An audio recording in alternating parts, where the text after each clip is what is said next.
Assalamu alaikum wa rahmatullahi wa barakatuhu. Dear students, welcome to Hawks Academy of Science. Dear students, نن به موږ په کلاس 9 کیمستري کې په اټم سیمبل او فارمولا باندې خبره کوو. students د دې مخکې کلاس کې موږ دا خبره کړې و چې element څه ته وایي. نن به موږ دا څه زده کوو چې یاره دا اټم څه ته وایي او سیمبل څه ته وایي او فارمولا څه ته وایي. نو students اول موږ په اټم باندې خبره کوو. زه تاسو له یو مثال درکوم، تاسو دې مثال ته وښئ. ګورئ جی مثال دا مو سره چې کوم دی نو یو بلاک دی، دا مو سره یو بلاک دی او دا بلاک د څه نه جوړ دی؟ دا بلاک جوړ دی د الومینم نه. په تیر شوي کلاس کې تاسو ته ما الومینم ښودلی هم دا جی مو سره الومینم دی، کوم ته چې زموږ پښتانه المونیم وایي. دا شیټونه وغیره ته جوړیږي، ګریل ته جوړیږي، داسې نور څیزونه ته جوړیږي.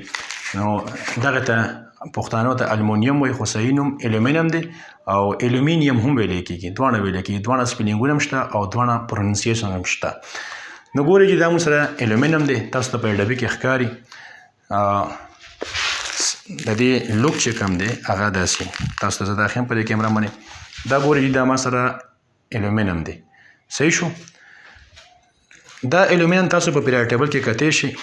په پیریاډ ټیبل کې د دې سیمبل چې کوم دی نو هغه AL دی، AL. تاسو که په پیریاډ ټیبل کې AL وګورئ، AL نو د ده ماس چې کوم دی چې تاسو وګورئ نو د ده ماس په لیکلي په پیریاډ ټیبل کې 26.98 26.98. اوس ډیر سټوډنټس 26.98 دا موږ 27 هم لیکلی شو، 27. نو موږ داسې ویلی شو چې د ماس دی 26.98 AMU یا 27 AMU. دا چې موږ راوند کړو لکه نو موږ 26.98 په ځای باندې 27 AMU هم ویلی شو، ځکه دونه فرق نه دی. نو د الومینم ماس چې کوم دی هغه دی 27 AMU. اوس سټوډنټس ما تاسو له مثال درکړو چې دا بلاک دی او دا بلاک جوړ دی د الومینم نه. نو په دې بلاک کې به د الومینم بلا شي وړې وړې ذرې وي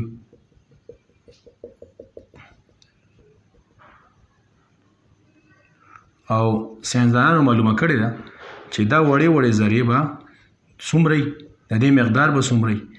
نو ساینسدانان وایي تاسو په پیریاډ ټیبل کې چې د کوم څیز ماس دی دغه ماس وګورئ او دغه ماس په ګرامونو کې واخلئ. لکه اوس دا 27 AMU دی، نو دا 27 AMU به په ځای به موږ ولیکو 27 ګرام. اوس AMU څه شی دی؟ په دې باندې به انشاءالله موږ په راروانو لیکچرو کې بیا خبرې کوو. که بالفرض د دې الومینم نه کوم چې تاسو ته دا ښکاري دا الومینم دی، که دا ما 27 ګرام واغستو یا دا چې کوم بلاک ما اغستی یا چې کوم یو پتری مې اغستی د الومینم او دا 27 ګرامي، نو ساینسدانانو دا خبره معلومه کړې چې په دې 27 ګرامو کې به د الومینم د اټم دومره ذرې وي 6.023 into 10 power 23. اوس دا 27 ګرام الومینم دی فرض کا، نو په دې 27 ګرام الومینم کې به د الومینم اټمونه څومره وي 6.023 into 10 raised to power 23. نو د یوې ذرې ته به ډېر سټوډنټس لکه دا یوه ذره د الومینم دی، نو دې ته به اټم ویلی کېږي.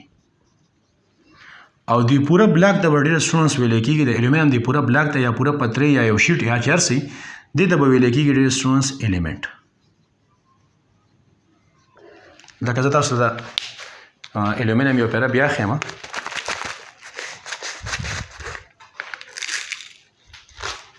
ډېر سټوډنټس تاسو ته په دې سکرین باندې ښکاري.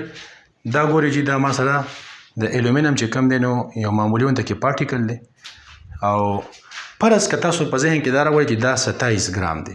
که بالفرض دا 27 ګرام نو په دې کې به د الومینم اټم څومره 6.023 into 10 power 23. نو د دې د یوې ذرې ته به څه وایي اټم او د ټول دغه ته به څه وایي الیمنټ. نو ډېر سټوډنټس دا اوس ما سره الیمنټ دی، تاسو ته چې کوم ښکاري دا مو سره الیمنټ دی. دې کې به د الومینم یوې ذرې ته اټم ویلی کېږي. دغه شان ډېر سټوډنټس دا اګزامپل مونږ د نورو څیزونو دپاره هم اغوستی شو. لکه فرض که ما سره دا بلاک چې کوم دی دا بلاک دا د آیرن دی، نو ګوره دا ما سره آیرن دی.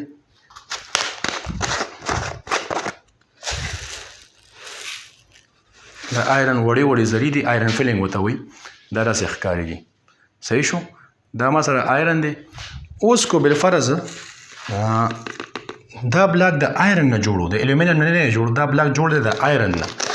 نو بیا به ډېر سټوډنټس دا خبره یاد ساتئ چې بیا به موږ د آیرن څونه ماس اخلو بیا به 27 ګرام نه الو ځکه چې تاسو د آیرن ماس وګورئ په پیریډ ټیبل کې نو د آیرن ماس چې کوم دی هغه د 56 AMU 56 AMU د آیرن 56 AMU نو د AMU په ځای که چېرې موږ ولیکو 56 ګرام نو د آیرن په 56 ګرام کې به 6.023 انټو 10 raised to power 23 اټمونه به د چا به د آیرن به او بیا به د پوره بلاک ته سوی الیمنٹ به وي او د دې یوې ذرې ته به سوی اټم به وي هغه به د آیرن اټمي نو ډیر سټوډنټس هیله لرم چې تاسو به د اټم په کنسپټ باندې پوه شئ اوس د اټم ډیفینیشن سره The smallest particle of an element which may or may not exist independently مطلب دا شو چې د element وړې نه وړه ذره چې یوازې پاتې کېدی شي او یوازې نشي پاتې کېدی د دې خبرې څه مطلب چې یوازې پاتې کېدی شي او یوازې نشي پاتې کېدی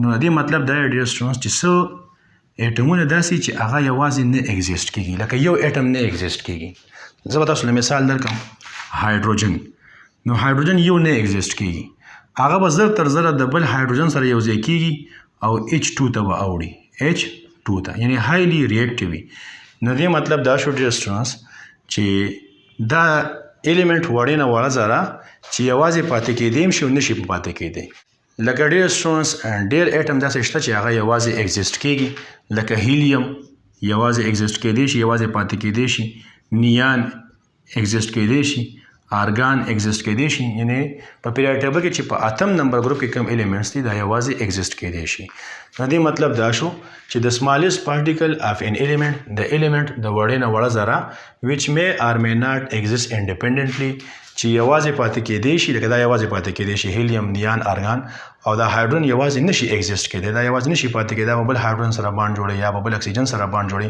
او یو بل سیستم بدلېږي نو د اټم ډیفینیشن دا شو چې یوازې پاتې کېدی شي او یوازې نشي پاتې کېدی او بل خبره څه and which can participate in a chemical reaction او کوم چې په یو ریاکشن کې حصہ اخیستی شي اوس ډیر سټوډنټس د دې خبرې څه مطلب چې کوم په یو ریاکشن کې حصہ اخیستی شي لکه دلته موږ وویل چې which can participate in a chemical reaction نو ګوره ډیر سټوډنټس فرض کړه دا موږ سره سوډیم یو اټم دی نو د کو د اوبو سره موږ یو ځای کونو د ریاکشن کوي او اوړي سوډیم هایدروکساید ته او پلس هایدروجن ګیس ته اوړي نو ډیر سټوډنټس د وخت کې موږ وایو چې لکه دا اټم په ریاکشن کې حصہ اخیستی شي نو مقصد د خبره دا شو د اټم ډیفینیشن دا چې کوم په یو ریاکشن کې حصہ اخیستی شي او کوم چې کوم دی یوازې ایگزیسټ کېدی شي یا یوازې نشي ایگزیسټ کېدی او دا به د الیمنٹ د وړې نه وړه ذرې نو دا درې څلور خبرې به د اټم باره کې یاد ساتئ ډیر سټوډنټس اوس راځو او دا وایو چې سیمبل څه ته وایي نو سټوډنټس په سیمبل باندې تاسو اله پوه شئ چې تاسو کله په الیمنٹ باندې پوه شئ نو د دې مخکې لیکچر کې مونږه په الیمنٹ باندې ښه تفصیلي خبره کړې وه دی وجه زما تاسو لپاره دا گزارش دی چې تاسو اول د الیمنٹ والا لیکچر وګورئ نو بیا په سیمبل باندې پوه شئ د سیمبل ډیفینیشن داسې دی د شارټیسټ نیم اف ان الیمنٹ از کالډ سیمبل یعنی د یو الیمنٹ شارټیسټ نیم چې کوم دی مختصر نیم هغه ته سیمبل ویل کېږي لکه موږ سره هایدروجن یو الیمنٹ دی نو د هغې مختصر نیم سره د دې نه د اچ راغستی د هغې سیمبل اچ شو دغه شان د لیتیم دپاره سیمبل سین د لیتیم نه ال آی راغستی نو ال آی چې کوم دی دا د لیتیم سیمبل شو دا شان ډیر سټوډنټس د سلفر موږ سره سلفر یو الیمنٹ دی نو د هغې سیمبل سره د هغې سیمبل دی اس دغه شان دی مخکې تاسو ته ما الومینم وښودو د الومینم سیمبل چې کوم دی نو هغه دی ال خو ډیر سټوډنټس ضروري نه ده چې د یو سیز سیمبل به خامخا د لومړني یو ټکي یا دوه ټکي وي کله کله دا بدلیدیم شي لکه تاسو وګورئ نو سوډیم د سوډیم سیمبل دی ان ای اوس په کار خو دا و چې د سوډیم سیمبل د اس نه شروع شوی یا د اس او نه شروع شوی خو نه د هغې سیمبل دی ان ای نو اوس دا سنځانو دا سیمبل د علامتونه په کوم اصول ورکړي نو اوس په موږ دا اصول وایو نو ډیر سټوډنټس موږ سره ټاپک دی پرنسپلز فار اساینینګ سیمبل یعنی هغه اصول چې په کومه معنی ساينسدانانو الیمنټس لا سیمبل ورکړي دي علامت ورکړي نو لومړی اصول ډیر سټوډنټس دا دی چې فرست لیټر اف د الیمنٹ ان کیپیټل از ټیکن ایز سیمبل وره د الیمنٹ نوم سره هایدروجن نو د دې فرست لیټر په واخلو او په کیپیټل کې بولو یعنی په غټه کې بولو غټه ای بی سی کې نو وره هایدروجن دی نو هایدروجن د اچ نه شروع کیږي نو د دې فرست لیټر یې واغستو اچ او دا په کیپیټل کې یعنی په غټه ای بی سی کې واغستو نو دا اچ چې کوم دی دا د هایدروجن څه شو سیمبل شو دویم اصول دا دی چې if the first letter is assigned to another element then first letter in capital along with the second letter in small are taken as symbol of the element. د دې خبرې مطلب څه دی؟ د دې خبرې مطلب دا دی که بالفرض ساینسدانانو چې کوم دی دا سیمبل بل الیمنٹ له ورکړي، لکه زه تاسو له مثال در کوم نایټروجن دی موږ سره نایټروجن، نو د نایټروجن سیمبل دی ان نایټروجن او د نایټروجن سیمبل سره هغه دی ان. اوس موږ سره بل الیمنٹ دی د هغې نوم دی نیکل NiC او KLE نیکل. اوس ډېر سټوډنټس که دې له ساینسدانان ان ورکړي نو ان خو د نایټروجن دی نو بیا به څه کوو؟ دلته څه لیکلي؟ دلته وایي چې if the first letter is assigned to another element که دا فرست لیټر دا بل الیمنٹ له ورکړی نو ګوره ان خو بل الیمنٹ له ورکړی نایټروجن له ورکړی دی نو بیا به څه کوو چې فرق د دې دواړو راشي. دین فرست لیټر ان کیپیټل نو بیا به موږ فرست لیټر والو په کیپیټل کې او څه وایي along with the second letter ورسره به دا سیکنډ لیټر هم واخلو خو دا به ورسره په سمال کې والو. سمال وایي وړه ABC دا به ګوره په ان د آی به ورسره په سمال کې والو او are taken as symbol of the element نو دا به بیا د سیمبل شي. نو ګوره اوس د نیکل سیمبل څه شو؟ NI. کله کله ډېر سټوډنټس په دې باندې مسله نه حل کېږي نو بیا داسې کار وکړي ساینسدانان چې د هغه څیز نوم وګوري په بله ژبه کې. لکه ګوره دریم اصول دا چې the name of some elements are based on their Greek or Latin names. یعنی څه الیمنټس موږ سره داسې دي چې د هغې نومونه ساینسدانانو د هغه الیمنټس چې په ګریک کې څه نوم دی یا په لیټن کې یعنی په لاتیني زبان کې څه نوم دی نو د هغې په بنیاد ورکړي دي. لکه ډېر سټوډنټس تاسو وګورئ سوډیم له ساینسدانانو سیمبل ورکړی دی NA نو په کار خو دا چې دا د اس نه شروع شوی یا د SO نه خو دې له ساینسدانانو نوم ورکړی دی NA. نو دا ځکه ډېر سټوډنټس چې په ګریک یا په لیټن زبان کې د سوډیم دویم نوم څه دی هغه دی نیټریم. دغه شان ډېر سټوډنټس مختلف الیمنټس دي چې د هغې په لاتیني زبان کې یا په یوناني زبان کې نوم بدل دی د دې په وجه باندې ساینسدانانو د هغې نوم په هغه بنیاد ورکړی. لکه زه به تاسو له یو بل مثال درکړم آیرن نو آیرن خو ډېر سټوډنټسو د آی نه شروع کړي نو په کار خو دا چې دله آی سیمبل ورکړي خو دا څه غلط دی. ولې غلط دی؟ ځکه چې آی دوی ایوډین له ورکړی دی. نو دې په وجه باندې ساینسدانانو وکتل چې د آیرن دویم نوم څه دی په ګریک یا لیټن کې نو د هغې دویم نوم دی فرم. نو دې وجې ساینسدانانو چې کوم دی د آیرن سیمبل FE کېښودو. دغه شان که موږ پوټاشیم وګورو پوټاشیم نو پوټاشیم د پی نه شروع کېږي نو عقل خو دا تقاضا کوي چې یاره د پوټاشیم ته به مونږ پی سیمبل ورکو خو چې پی ورکړي نو بیا فاسفورس له څه ورکوي نو دوی د پوټاشیم نوم وکتو چې په ګریک یعنی په یوناني زبان کې یا په لاتیني زبان کې د څه نوم دی نو د نوم دی کیلیم په هغه زبان کې. نو دې په وجه باندې د سیمبل کې نه شروع کېږي یعنې د سیمبل ورکو کې. نو ډېر سټوډنټس هیله لرم چې تاسو به په سیمبل باندې پوه شوي.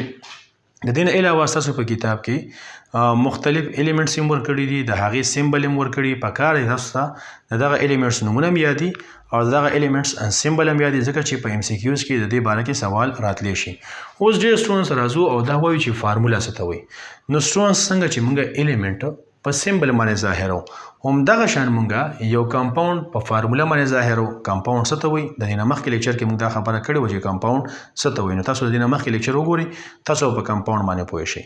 نو سټوډنټس یو کمپاوند علامتي اظهار په فارموله باندې کېږي. څنګه چې د الیمنټ اظهار یعنی ظاهرول په سیمبل باندې کېږي د یو کمپاوند علامتي اظهار په فارموله باندې کېږي. د فارمولې ډیفینیشن څه د symbolic representation of the elements present in a compound and the combining ratio of the elements present in a compound is called formula. لکه ډېر سټوډنټس موږ سره یو کمپاوند دی ما تاسو ته د دې نه مخکې کلاس کې ویلو چې کله دوه الیمنټس سره یو ځای شي مختلف الیمنټس او خپل منځ کې یو دریم څیز جوړ کړي نو دې ته ویلی کېږي کمپاوند. لکه سټوډنټس موږ سره سوډیم یو الیمنټ دی او دا د کلورین الیمنټ سره یو ځای شو نو NaCl جوړ کړو نو دې NaCl ته به اوس موږ کمپاوند وایو. نو اوس کمپاوند به موږ څنګه ظاهرو؟ نو ګوره د سیمبالیک ریپرزنټیشن یعنی علامتي اظهار اف د الیمنټس د هغه الیمنټس سو پریزنټ ان ا کمپاوند چې په یو کمپاوند کې موجود وي. نو په دې کمپاوند کې ګوره په دې کمپاوند کې کوم الیمنټس موجود دي؟ یو سوډیم دی بل کلورین دی او بل څه اینډ د کمبایننګ ریشو او دا الیمنټس په کم ریشو کې یو بل سره یو ځای شوي. نو ګوره سوډیم یو دی او کلورین سره یو دی نو دغه پکې به د فارمولې نه موږ ته پته لګي and the combining ratio of the elements present in a compound is called formula. لکه ډیر سټرونز کیلشیم کلورایډ دی نو ګوره کیلشیم پکې یو دی او کلورین پکې سری مو سره 2 دي نو دی وجه مو سره 1:2 کې دا یو ځای شوي دا شان کو د واټر فارموله تاسو وګورئ نو H2O یعنی 2 هایدروجن او یو اکسیجن نو ته پکې ریشو پته لګي او بل دام پته لګي چې دا کمپاوند د کم ایلیمنټس نه جوړ نه د هایدروجن نه او د اکسیجن نه جوړ دی دا شان ډیر سټرونز کومه یو بل وګورو کیلشیم کاربونیټ یعنی د چونی کانه چې کوم ته په پښتو کې ویل شو دا غي فارموله سره چې کیلشیم دی او کاربن دی پکې یو او درې پکې سری اکسیجن دی پکې نو ته ګوره د ریشو پته لګي او دا ایلیمنټس هم پته لګي د کوم نه چې یو کمپاوند جوړ شوی دی نو ډیر سټرونز دا د فارمولې ډیفینیشن دی هیله لرم چې تاسو به په دې ټاپک باندې پوه شئ ان شاء الله په نیکسټ ویډیو کې بیا د یو نوې ټاپک سره حاضرې کوو السلام علیکم ورحمت الله وبرکاته جزاک الله واحسن الجزاء